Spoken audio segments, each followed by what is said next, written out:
প্রিয় দর্শক বন্ধুরা, এই মুহূর্তের জন্য আপার প্রাইমারি থেকে ব্রেকিং নিউজ আপডেট। আবারও নতুন বছরের জোরালো একটি বার্তা, কার্যত 14,052 সবার চাকরিকে কেন্দ্র করে। অবশ্যই big breaking news update, urgent ভিত্তিতে এই ভিডিওটা তাই আপনাদের জন্য ক্রিয়েট করতেই হচ্ছে।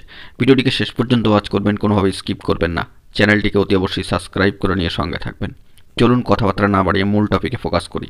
বন্ধুরা, বর্তমান সিচুয়েশনে দাঁড়িয়ে আপার প্রাইমারি থেকে আরও একবার নতুন বছরেই জোরালো বার্তা। আমরা জানি যে থার্ড কাউন্সেলিং প্রসিডিওর এবং নোটিফিকেশান আসবার সম্ভাব্য একটা সময় কিন্তু এই জানুয়ারি মাস, এবং সেই জানুয়ারি মাসে দাঁড়িয়ে একেবারে গোড়াতেই নতুন বছরের শুরুতেই উঠে আসছে 14,052 সকলের চাকরি নিয়ে একটি জরুরি বার্তা। অবিলম্বে থার্ড কাউন্সেলিং করাতে হবে। মহামান্য কলকাতা হাইকোর্টের ডিভিশন বেঞ্চ ও সর্বোচ্চ ন্যায়ালয় সুপ্রিম কোর্টের নির্দেশ মোতাবেক 14,052, যেখানে তালিকাভুক্ত 13,966, সেই 14,052 জন প্রার্থীর চাকরি সুনিশ্চিত করতেই হবে। রিকমেন্ডেশন লেটার প্রাপ্ত শিক্ষক শিক্ষিকাদের ভ্যাকেন্সি জনিত সমস্যা মিটিয়ে অতি দ্রুত স্কুলে যোগদানের ব্যবস্থা করতে হবে। যে সমস্ত শিক্ষক শিক্ষিকারা ইতিমধ্যে স্কুলে যোগদান করেছেন, অতি দ্রুত তাদের অ্যাপ্রুভাল প্রদান করে বেতন চালু করতে হবে। একাধিক দাবিকে সামনে রেখে আরও একবার গুরুত্বপূর্ণ বার্তা, বলা যেতে পারে জোরালো বার্তা উঠে আসলো এই তিনটি বিষয়কে কেন্দ্র করে। অবশ্যই পশ্চিমবঙ্গ আপার প্রাইমারি চাকরি প্রার্থী মঞ্চের তরফ থেকে এই গুরুত্বপূর্ণ বার্তা কিন্তু প্রোভাইড করা হয়েছে।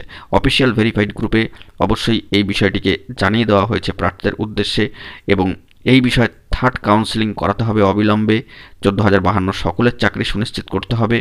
রিকমেন্ডেশন লেটার যারা পেয়েছেন তাদের ভ্যাকেন্সি জনিত সমস্যা মিটিয়ে অতি দ্রুত স্কুলে জয়েন করাতে হবে, এবং অ্যাপ্রুভাল প্রদান ও বেতন চালু করতে হবে।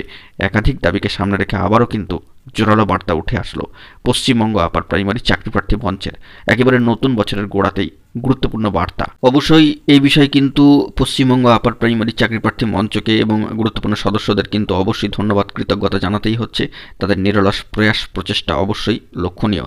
তারা প্রার্থীর কিন্তু পাশে রয়েছেন, সঙ্গে থাকবেন, এবং লাস্ট ওয়েটিংকে স্কুল পাঠাবার লক্ষ্যে তারা অনবরত কিন্তু লড়বেন।